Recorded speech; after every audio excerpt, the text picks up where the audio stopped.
नमस्कार, स्वागत है आपका। मैं हूं आपके साथ सुमित गुप्ता। आप देख रहे हैं 30 मिनट में 33 ज़िले। इन 30 मिनटों में हम आपको हर एक ज़िले से हर एक खबर आप तक पहुंचाएंगे। सबसे पहले खबर जोधपुर से।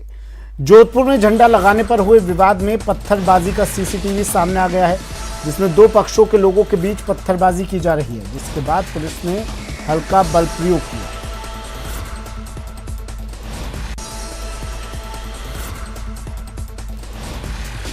जोधपुर झंडा विवाद पर सीएम गंभीर नजर आ रहे हैं। गहलोत ने पूरे मामले का सीसीटीवी फुटेज सीएमओ में हुई मीटिंग में देखा और अधिकारियों के साथ स्थिति की समीक्षा की।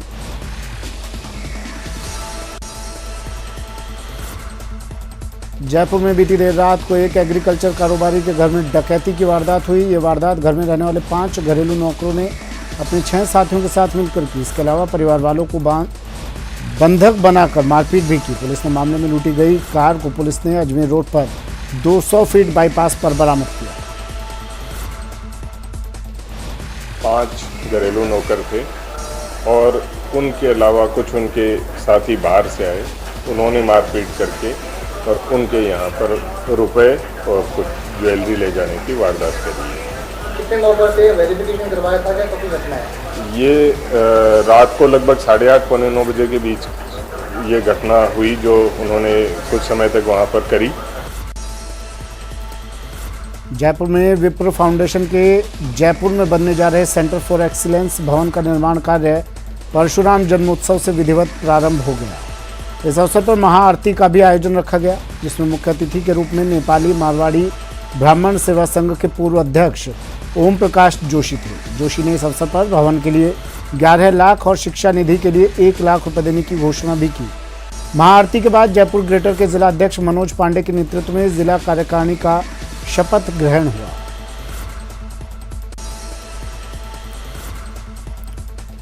नागौर शहर की किदवई कॉलोनी में 2 पड़ोसी परिवारों के बीच में मामूली बात को लेकर विवाद हो गया। एक ही समुदाय के 2 पड़ोसी परिवारों में पहले तू मैं हुई। बात इतनी बढ़ी कि एक दूसरे पर पत्थरबाजी कर दी। इस दौरान एक दूसरे पर जमकर पत्थर फेंके गए और वहां खड़ी बाइकों को भी क्षतिग्रस्त कर दिया गया। कुछ ही देर में पुलिस को सूचना मिली तो कोतवाली पुलिस और डीएसपी विनोद कुमार मौके पर पहुंचे और भीड़ को शांत किया।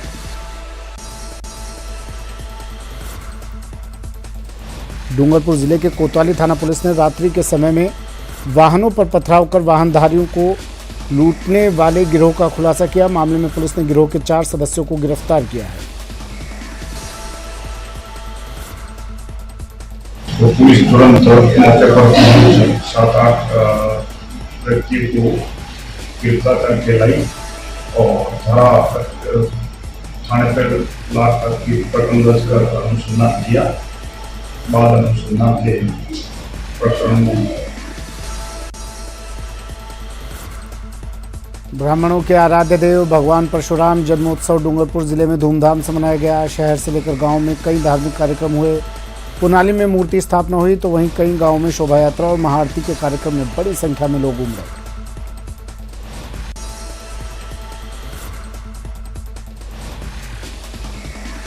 उदयपुर शहर के गोवर्धन विलास थाना क्षेत्र में एक युवक ने अपने घर की छत पर फांसी का फंदा लगाकर आत्महत्या कर ली। गोवर्धन विलास थाना पुलिस ने बताया कि सोमवार शाम को मृतक के परिवार के सदस्य किसी शादी समारोह में सम्मिलित होने गए थे। मंगलवार सुबह 5 बजे घर पहुंचे तो युवक घर की छत पर लटका हुआ दिखाई दिया। फिलहाल पुलिस मामले की जांच में जुट गई है।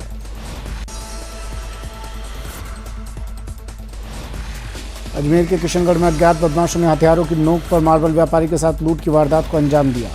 सोमवार की रात अपनी दुकान बंद करने जा रहे व्यापारी कपिल बाफना और उसके साथी के साथ 4 नकाबपोश युवकों ने वारदात को अंजाम दिया। 4 बदमाशों में से 3 के हाथों में पिस्टल, तलवार और चाकू लेकर दुकान में घुसे और दोनों व्यापारियों को डरा धमकाकर 20,000 की नकदी और दोनों के मोबाइल लूट कर फरार हो गए। मैं यहाँ पे बैठा था, मेरा एक फ्रेंड था, वो यहाँ पे बैठा था। दोनों आए, 3 जने अंदर आए। एक के हाथ में तलवार थी, एक के हाथ में रिवॉल्वर था, एक के हाथ में चाकू था।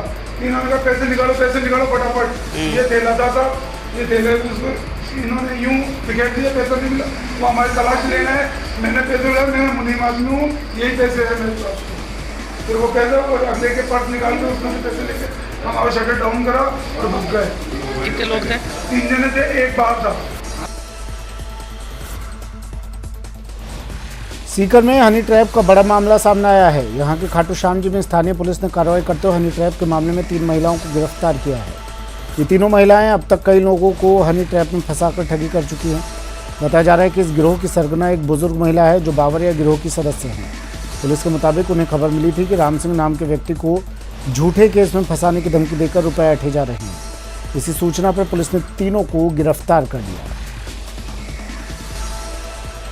बावरिया जाति की 3 महिलाओं द्वारा मुझे आपस में षड्यंत्र रचकर झूठे बलात्कार के मुकदमे में फंसाने की धमकी देकर मेरे से 2.5 लाख रुपए की मांग की जा रही है। बाद में 1 लाख रुपए में मामला तय हुआ।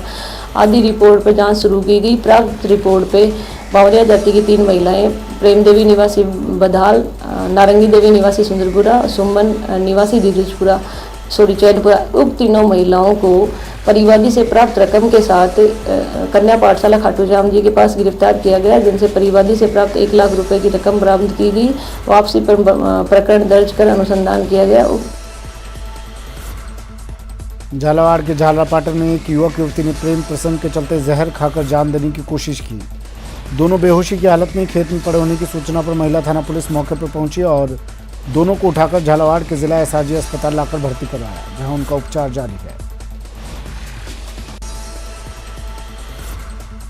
अलवर के शिवाजी पार्क थाना पुलिस ने आईपीएल मैच में सट्टा लगाते हुए 3 लोगों को गिरफ्तार किया है। पुलिस ने इनके कब्जे से 2,05,000 रुपये नकद, 16 मोबाइल, 2 लैपटॉप और एक एलईडी टीवी बरामद किया है। आरोपियों के पास आईपीएल पर सट्टा लगाने का 1.5 करोड़ रुपए का हिसाब किताब भी मिला, जिसकी जांच की जा रही है। शिवाजी पार्क के एक घर में रेड किया। वहाँ पर रेड में हमने 3 व्यक्तियों को गिरफ्तार किया।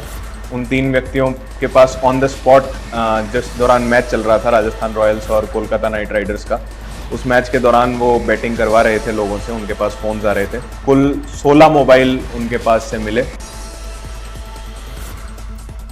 अलवर के वार्ड 18 भीकन सैयद मोहल्ले में पीने के पानी की किल्लत से परेशान महिलाओं ने मटकी फोड़कर विरोध जाहिर किया। महिलाओं ने सरकार और जलदाय विभाग के खिलाफ जमकर नारेबाजी की, साथ ही अधिकारियों से पानी की सप्लाई देने की मांग की। महिलाओं का कहना है कि पूरे वार्ड में 3 साल से जलापूर्ति की समस्या है। सारा दिन टैंकरों, दूसरे वार्डों और प्याऊ से पानी लाने में गुजर जाता है, जिसकी वजह से उनके रोजमर्रा के कार्य प्रभावित हो रहे हैं।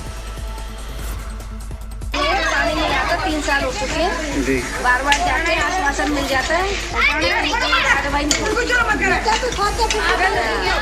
इसलिए 3 महीने से पानी नहीं आ रहा है और इसलिए हमको टैंकर मंगवाने पड़ते हैं। ये बात है, हम परेशान हैं। कितनी बार आप जलदाय विभाग के चक्कर लगा? 4 बार हुआ है और एक बार भी सुनाई नहीं की हम। बांदा के छबरा क्षेत्र में सोमवार रात शादी की खुशियां उस समय मातम में बदल गई जब डीजे साउंड की गाड़ी ने 3 लोगों को कुचल दिया। इस हादसे में एक मासूम बच्ची की मौत हो गई, वहीं एक वृद्धा समेत 2 लोग घायल हो गए।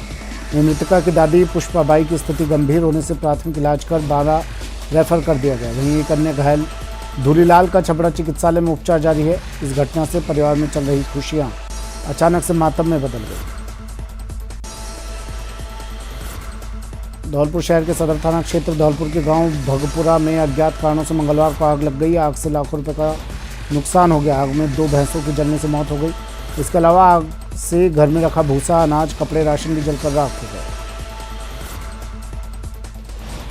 फोन पर सूचना मिली कि गांव भगपुरा में आग लग गई है। मौके पर पहुंचकर मौका मुआयना किया और सहायता फॉर्म भरा और मौका पर्चा बना। अज्ञात कारणों से आग लगी और 2 भैंसें जली, कुछ खाने का सामान जल गया, गेहूं की बोरी जल गई 4 और 4-5 बोरी सरसों की जल गई। धौलपुर शहर के सदर थाना क्षेत्र के नाइयों का पूरा गांव में दहेज के लिए शराबी पति की पिटाई से परेशान एक महिला ने फांसी लगाकर खुदकुशी कर ली। घटना की सूचना मिलते मौके पर पहुंची पुलिस ने महिला के शव को कब्जे में लेकर जिला अस्पताल की मोर्चरी में रखवा दिया। नाइयों का पूरा गांव है सदर थाना के इलाके में। वहाँ पे एक महिला है, उसने सुसाइड कर लिया है। मौके पे पहुंचे तो महिला की माँ ने बताया कि उसकी शादी करीब 6 साल पहले हुई थी और काफ़ी समय से उसके ससुराल वालों ने उसके खिलाफ उससे एट्रोसिटी की थी दहेज को लेकर। फिलहाल डेड बॉडी को पोस्टमार्टम रूम में रखवाया गया है। उसका बोर्ड से पोस्टमार्टम करवाया जाएगा, उनसे रिपोर्ट करवाई जाएगी, इसमें मामले में निष्पक्ष कार्रवाई की जाएगी। कोटा में ईद के मौके पर यूडीएच मंत्री शांति धारीवाल भी ईदगाह में ईद मिलन समारोह में पहुंचे। यहाँ उन्होंने नवनियुक्त शहर काजी जुबेर अहमद को ईद की मुबारकबाद दी और कहा कि ईद सबके लिए खुशियां लेकर आए और दुनिया में अमन चैन कायम हो। और बड़ी खुशी महसूस कर रहे हैं। सबसे बड़ी बात तो यह है कि आज हमें इस बात का तो दुख है कि काजी साहब हमें छोड़ करके जो है आज उन्होंने जो है नियुक्त किया है अपने पुत्र, अपने बड़े लड़के को, वो शहर के छोटे लड़कों को, वो जो अब वो शहर के काजी होंगे। तो मैं आज उनको मुबारकबाद देने के लिए भी उपस्थित हुआ हूँ। चित्तौड़गढ़ जिले में मादक पदार्थों की तस्करी पर नकेल कसने के लिए मुस्तैद पुलिस ने बड़ी कार्रवाई को अंजाम देते हुए 20 लाख रुपए से अधिक बाजार कीमत की अफीम और डोडा चूरा के साथ पहली बार तस्करी में प्रयुक्त किए जा रहे आधा दर्जन से अधिक वाहन जब्त किए हैं। वहीं 4 तस्करों को गिरफ्तार कर उनके कब्जे से एक अवैध पिस्टल और 4 जिंदा कारतूस भी बरामद किए हैं। पुलिस टीम डीएसटी और बस्सी थानाधिकारी के द्वारा वहाँ पर रेड की गई और उसमें पुलिस को 8 गाड़ियाँ मौके पर, चौपहिया वाहन और 1 मोटरसाइकिल मिली। साथ ही 3 पिकअप, जिन 8 वाहनों में 3 पिकअप मिली। डोडा चूरा जो अवैध परिवहन किया जा रहा था, 18 कुंटल से अधिक डोडा चूरा और 4 किलो से अधिक अफीम भी मौके पर प्राप्त हुई। दौसा जिला अस्पताल की व्यवस्थाओं को पटरी पर लाने के लिए आला अधिकारी जिला अस्पताल का दौरा कर रहे हैं। आज चिकित्सा शिक्षा विभाग के कमिश्नर डॉक्टर घनश्याम बैरवा दौसा पहुंचे। इस दौरान उन्होंने दौसा के जिला अस्पताल का निरीक्षण किया। उन्होंने मरीजों से अस्पताल में मिलने वाली निःशुल्क जांच और दवा योजना का फीडबैक लिया। इसके बाद उन्होंने कहा कि 24 घंटे जाँच व्यवस्था में फिलहाल कमी है। इस तरह की व्यवस्था की जा रही है और सभी अस्पतालों को इनसे संबंधित जो भी कर्मचारी हैं, या चाहे अधिकारी हों या डॉक्टर हों या टेक्नीशियन हों, उनको यूटीवी लेने की सारी निर्देश जारी कर दिए गए हैं। और इस पहले महीने में, इस मई में जो भी समस्याएं आएंगी उनको आने वाले समय में जल्दी दुरुस्त करेंगे।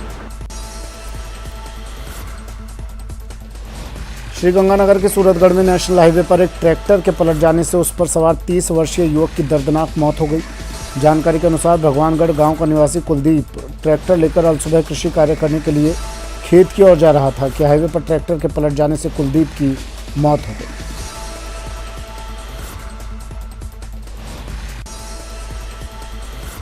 जालौर के भीनमाल में दिन दहाड़े व्यापारी पर चाकू से हमला बोला गया। कार में सवार होकर आए बदमाशों ने दुकान में तोड़फोड़ भी की।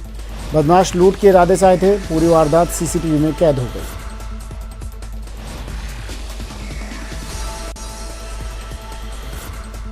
सांचौर क्षेत्र के खासरवी गांव में स्थित डब्बा वाली माता मंदिर में 5 दिवसीय धार्मिक अनुष्ठान कार्यक्रम का भव्य आगाज हुआ। 5 दिनों तक राजस्थान, गुजरात, महाराष्ट्र से हजारों की संख्या में माता के श्रद्धालु इस कार्यक्रम में भाग लेंगे। भारत पाकिस्तान बॉर्डर के पास स्थित इस मंदिर में 6 मई को समापन समारोह के दौरान करीब 5 लाख लोग कार्यक्रम में भाग लेंगे। बीकानेर शहर आज अपना 535वां स्थापना दिवस मना रहा है। जोधपुर का राजपाट छोड़कर आए राव बीकानेर संवत 1545 में इस नगर की स्थापना की थी। कभी रेत का समंदर कहलाने वाला बीकानेर शहर आज प्रदेश ही नहीं, देश विदेश में अपनी अलग पहचान रखता है। हर क्षेत्र में बीकानेर प्रगति के पथ पर अग्रसर है।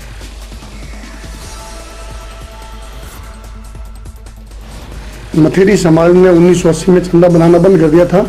1980 से लेकर के आज तक हम निर्भर चंदा बना रहे हैं और इसे उड़ा रहे हैं। पुरानी विरासतें हैं, चाहे शिक्षा हो, चाहे वर्तमान में कोरोना की समस्या हो, चाहे सामाजिक कुरीतियाँ हो, इनका संदेश हम संदेश में देते हैं। मैं इस अवसर पर तमाम बीकानेर के नगर निवासियों को स्थापना दिवस की हार्दिक बधाई देता हूं और उनके स्वस्थ, प्रसन्न और उत्तरोत्तर अभिवृद्धि की कामना करते हुए ये कहना चाहता हूं कि सुखी रहें, निरोगी रहें और निरंतर प्रगति करते रहें।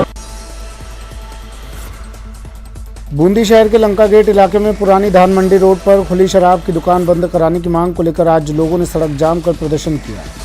इस प्रदर्शन में बड़ी संख्या में महिलाएं भी शामिल थी। सड़क जाम की खबर मिलते ही कोतवाल सहदेव सिंह मीणा मौके पर पहुंचे और वहां मौजूद लोगों से बात कर प्रदर्शन खत्म करवाया।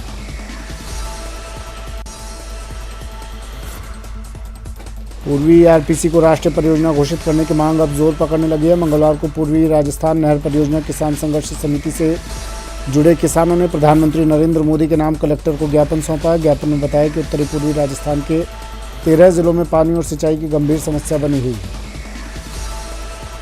चलाया था 15 साल यहाँ का, उसको अभी सरकार ने पूरा किया। हमारे किसानों के साथ लेके चंबल 5 में जगह लिफ्ट योजना पहले योजना मोहर किया और बजट में लुआया सैंक्शन के, अब ये दोबारा से। पाली जिले के रोहट क्षेत्र में तालाब के किनारे सोमवार देर रात अज्ञात कारणों से आग लग गई, जो तेज हवा के साथ फैलती गई और देखते ही देखते आग ने विकराल रूप ले लिया। आग की सूचना पर ग्रामीण मौके पर पहुंचे और दमकल और प्रशासन को सूचना दी।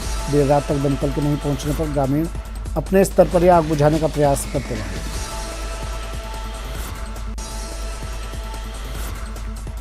टोंक जिला मुख्यालय पर भगवान परशुराम जयंती मनाई गई। सर्व ब्राह्मण महासभा की ओर से जिलाध्यक्ष शैलेंद्र शर्मा के नेतृत्व में इसका आयोजन किया गया।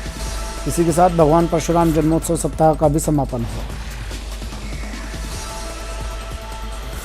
कोरोना काल के बाद इस वर्ष भगवान परशुराम जन्मोत्सव समारोह सप्ताह हम लोगों ने मनाया है, जिसमें स्टिकर विमोचन, वरिष्ठ विप्रजन अभिनंदन, सुंदरकांड पठन, फल वितरण, प्रभात फेरी सहित आज महाआरती के साथ इस समारोह सप्ताह का हमने समापन किया है। मुख्यमंत्री अशोक गहलोत के जन्मदिन के मौके पर प्रतापगढ़ में भी विधायक रामलाल मीणा के सानिध्य में कई कार्यक्रम आयोजित किए गए। इस दौरान विधायक निवास पर केक काटकर मुख्यमंत्री के दीर्घायु की कामना की गई। कार्यक्रम की शुरुआत महात्मा गांधी जीवन दर्शन समिति और शांति एवं अहिंसा प्रकोष्ठ प्रतापगढ़ की ओर से गौशाला में गायों को चारा डालने से की गई। सभी जगह विकास के जो नए नए आयाम स्थापित हो रहे हैं, माननीय मुख्यमंत्री जी की प्रतापगढ़ के ऊपर विशेष मेहरबानी है। इसी वजह से प्रतापगढ़ आज नई ऊंचाइयों को छू रहा है। इसलिए इस मौके पर माननीय मुख्यमंत्री जी के जन्मदिवस पर पूरे प्रदेशवासियों को, जिलेवासियों को, मेरे क्षेत्रवासियों को बहुत बहुत शुभकामनाएं देना चाहूँगा। राजसमंद के नाथद्वारा में राजस्थान ब्राह्मण महासभा और सर्व ब्राह्मण समाज के बैनर तले सामूहिक उपनयन संस्कार का आयोजन किया गया। सुबह करीब 8 बजे पंडित देवकृष्ण जोशी के निर्देशन में सहयोगी पंडितों द्वारा गणपति स्थापन सहित अन्य देवी देवताओं के आह्वान से कार्यक्रम की शुरुआत की गई।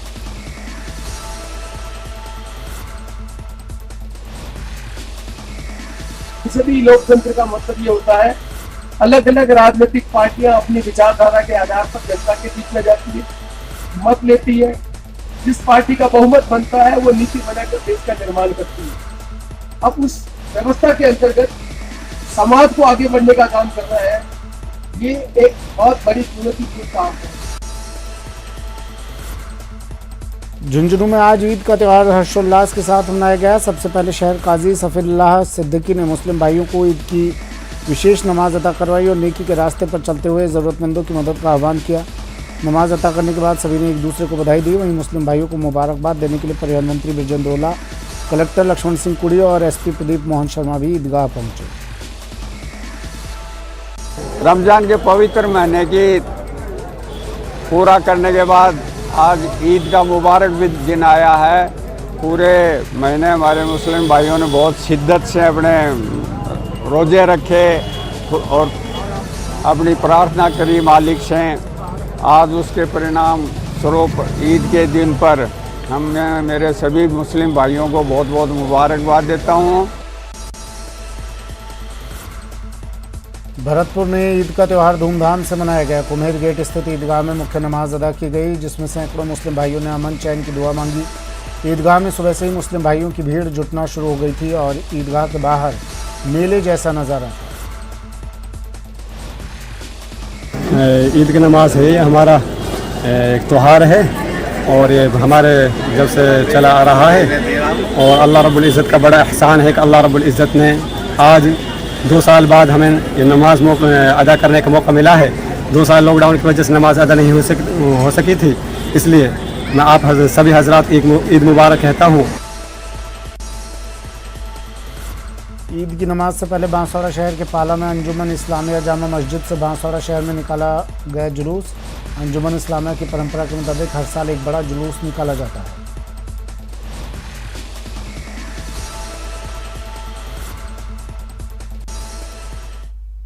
फिलहाल इतना ही, दीजिए इजाजत, नमस्कार।